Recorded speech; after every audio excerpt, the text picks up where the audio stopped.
Chapter 165 to 167.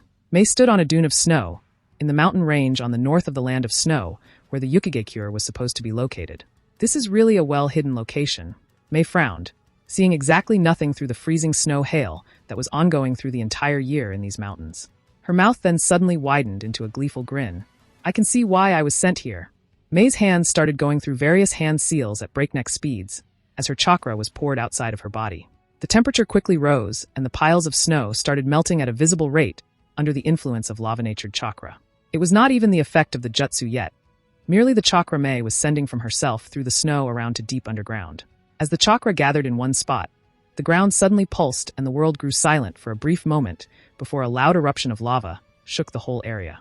The huge stream of orange superheated liquid reached high into the sky before its deadly searing droplets started raining back onto the snow-covered area, changing it into a massive pit of sizzling and hissing hot mist.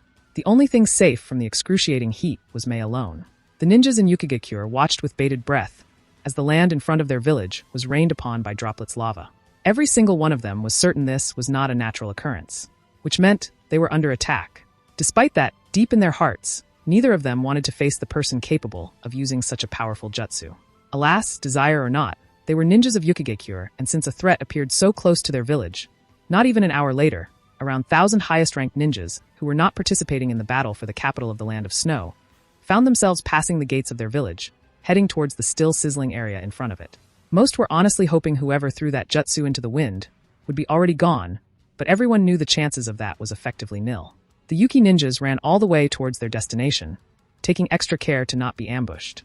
It took them 10 minutes to reach the location where the jutsu originated, and look and behold. Right in the middle of the now muddy plain that looked as if a war was fought on it, stood a woman clad in black ANBU clothes and blank white mask with kanji for root on its forehead, impatiently waiting for them with her arms crossed on her chest. Before their leader could even start questioning the mysterious woman, she spoke with an impatient tone. Finally, you took your sweet time getting here. Hue dash. That's not important. What is important is that you have something the roots of Konoha covets. I came to tell you to hand it over. Wa dash. No, don't even think to disagree. You saw what I can do. Imagine what a war with Konoha would look like. Hand it over. The leader of the Yuki ninjas was really having a profound headache at the demands of the crazy masked redhead. Honestly, he had no idea what Konoha could want from them, but judging by the chakra levels, and the pressure the woman was continuously blasting them with, he had no plans to clash with her anytime soon. I have no idea what you want from us. Is it the chakra armor? If so, I am sure when the Yukikage returns, he will certainly talk about chakra armors. You mean the useless crap your entire force is wearing? Nah, you can keep that. I came for something else. Hand it over. She stomped her feet onto the ground, creating cracks all around the place where she stood. At least tell me what the fuck do you want? The leader of the Yuki ninjas wanted to cry. KasiCair was positioned in the snowy mountain range. Many would think there was only one path in, and that was the plain in front of the village, where Mei was currently trying and succeeding being annoying while stalling for time. Conan, on the other hand, was using the universal entry path to any settlement above the ground, the sky. As Mei attracted the attention of the village, Conan flew inside through the very scarcely protected back of the village that faced a mountain. Nobody would expect such an attack, but Conan was a ninja, something the KasiCair defense designers forget to account for. Conan had her clothes change into the attire of Yuki ninja. Her own paper transformation jutsu was far superior to its genin equivalent. Then again, it was A-rank jutsu, since she first had to change her body into paper and then mold the paper to a new appearance. Now, however, she was using only the clothes variant, and since her clothes were always made of paper, it didn't take even half of the reserves a normal henge would. Conan proceeded to create 100 paper clones in an alley that was out of the hand, and with those, she started doing her job. Going around the half-empty village while putting tags with spying seals into the walls of important buildings, the Yukikage office, and even on the streets. Rei decided to let KasiCair off the hook. Part of the reason for his decision was the fact he didn't have enough ninjas. Uzushio currently had around 300 of them, but even with their superior seals and skills, Rei had no confidence in taking over KasiCair without losing even one of them. Well, he and his girls probably could do that with some massive ninjutsu, wiping huge parts of the village out of existence. But the only reason why the main combatants in the defense of the capital of the land of snow were ninjas currently staying in Uzushio, and not Rei himself, was to get his forces some experience and see how well they can work together. He did that because he was certain no one from Uzushio would be hurt, much less killed. But attacking KasiCair was a different matter. Conan knew Rei wanted to use Uzushio as cover. People that mattered knew of Yukigekyure's existence and its dominance in the land of snow. Rei simply wanted this belief to stay alive. Hence, the village would survive in order to cast a shadow on the creation of Rei's new village. After all, nobody would expect there would be two hidden villages in one nation. Yukigekyure would certainly not allow that, right? Well, Yukigekyure would have an existential crisis soon enough with most of their jonins and kage killed.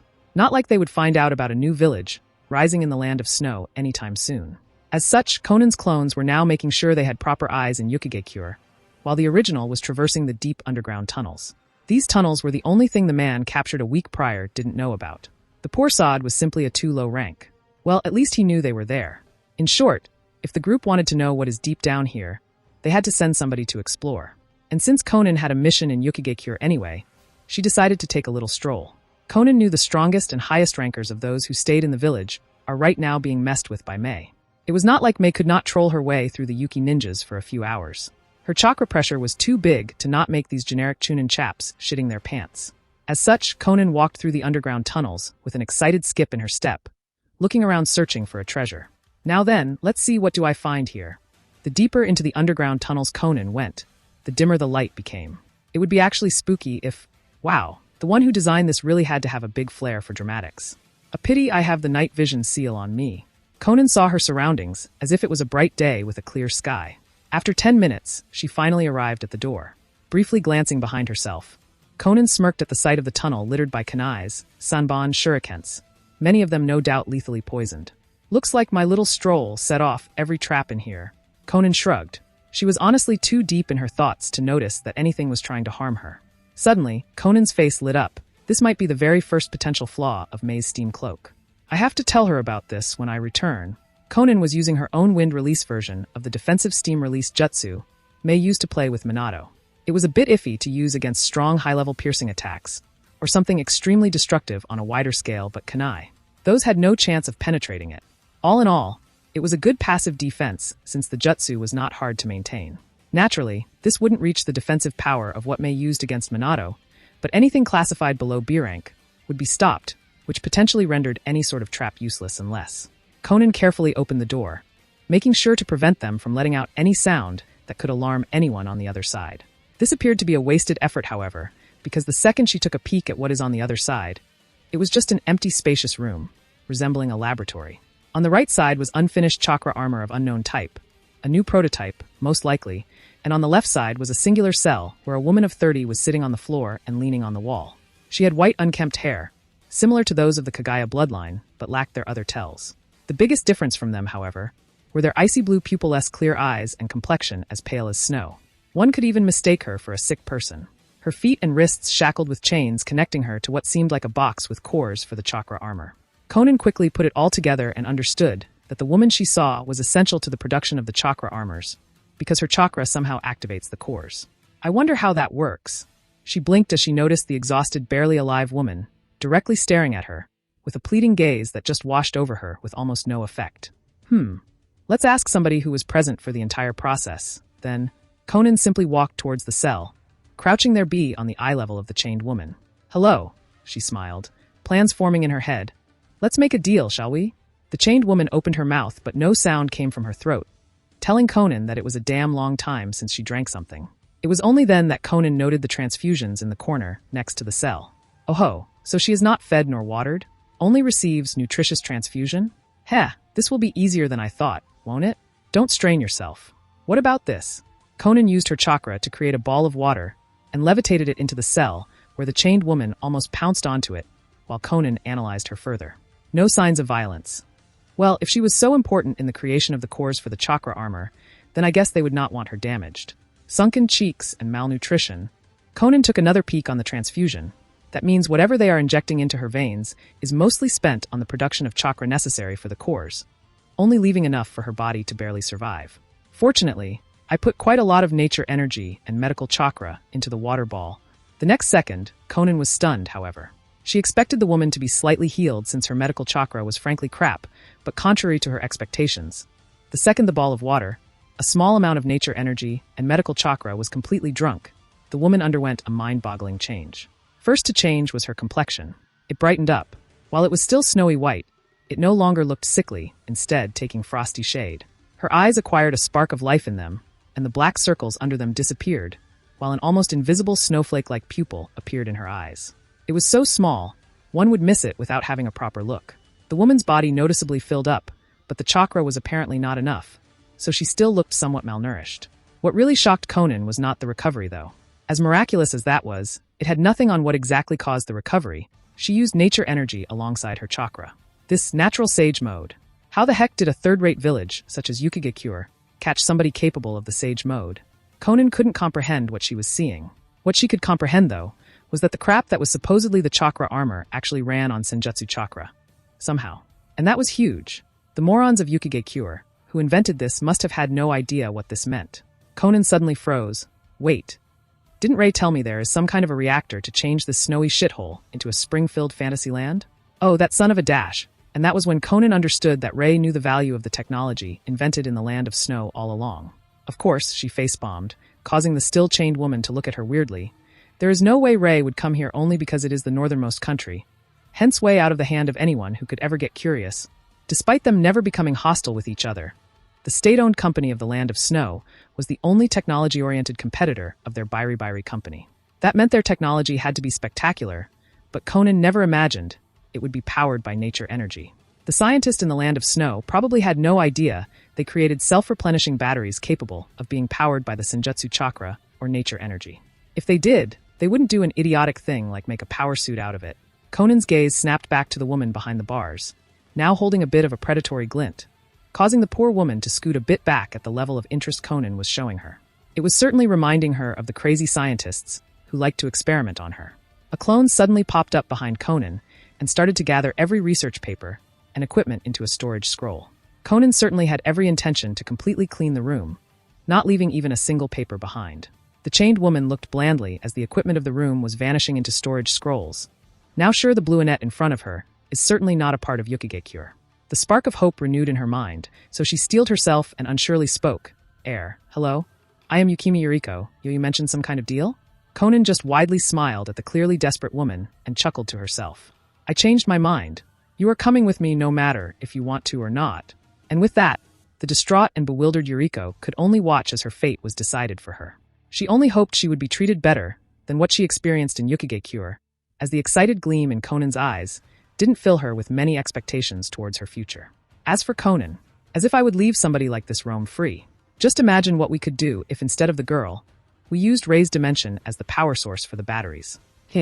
We are back and bringing gifts, Conan jovially said as she opened the portal to the mansion in Yuzushio, where they currently stayed, and stepped inside, right into the living room.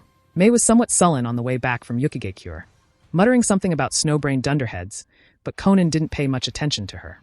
Now that they were back, Conan barely finished her first sentence when May rudely whizzed past her, flopping down onto an empty seat next to Ringo, who was polishing her swords, and released a fed-up sigh.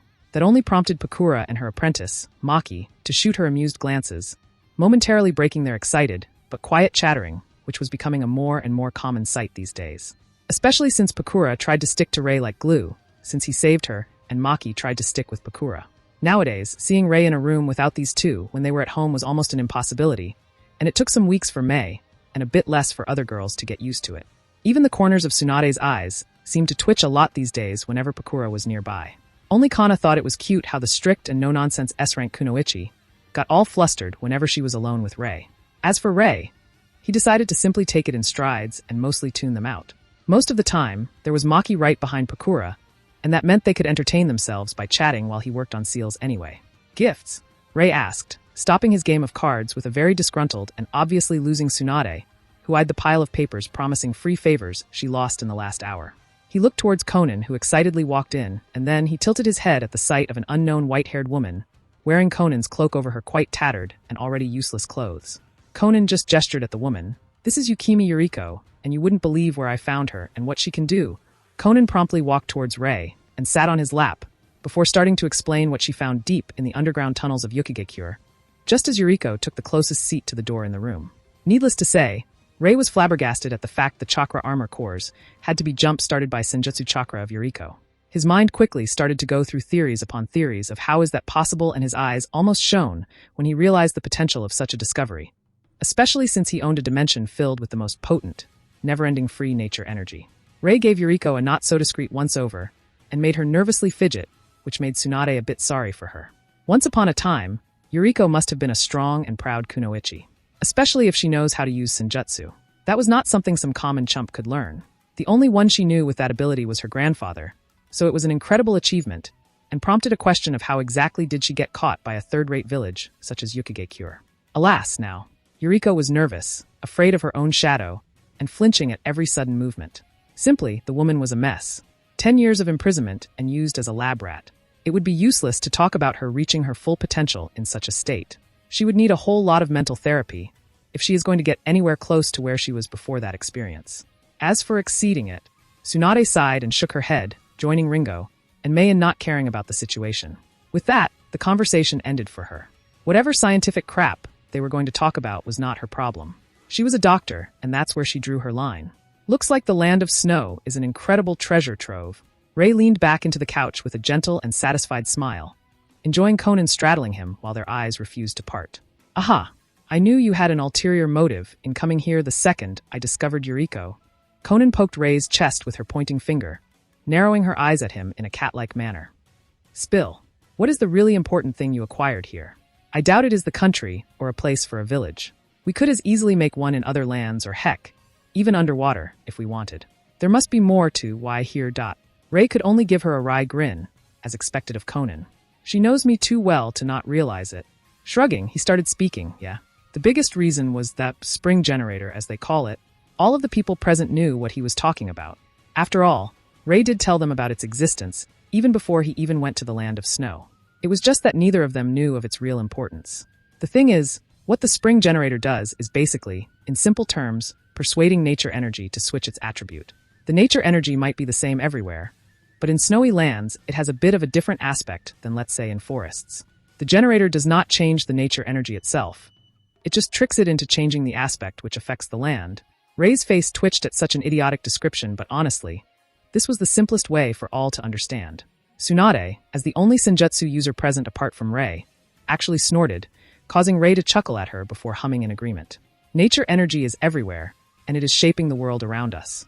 Its predominant trait that every sage could tell you is that it cannot be changed at will. Even when a sage mixes it with his chakra to create senjutsu chakra, it is not like the nature energy ceased to be nature energy. That is the whole reason why using it is dangerous. That is the reason why this entire thing is just so ridiculous. These scientists did something even people like Hashirama were unable to. As for explaining the theory behind it, that would take ages, so I will just say the important stuff, Rei shrugged. He could feel all pairs of eyes in the room having their utmost attention on him. What the scientist of the land of snow managed was basically create something that could revolutionize the world. A way to use devices to affect the environment through nature energy, which is the main element forming it. Just imagine, instead of changing the environment to spring, changing it to a lava-filled place. It would be an instant bye-bye to an entire country. A forbidden jutsus would lose their forbidden meaning if this fact came out. Yes, Rei was really surprised when he found out the scientist in this backward world created something more powerful than an actual nuke by a sheer fluke. And while setting it up would be hard and require time and utmost secrecy, it was still not an impossible task, and that is where the problems lay. There is no way I could leave something like this in the wind. Nope, I naturally already secured all blueprints and plans for the generator. Fortunately, no single person knows how to create the whole thing. This revelation shocked some and scared the other people in the room. Just imagining such a power. As for the problems with setting it up, this was a world with ninjas in it. Secret operations were something that happened on a daily basis here, but they usually didn't have much of an impact. Anyway, we should probably return to the original theme, Rei said, pulling the girls out of their thoughts as they looked at him with confused gazes, so he turned his head in the direction of the newest edition and reminded them, Yuriko,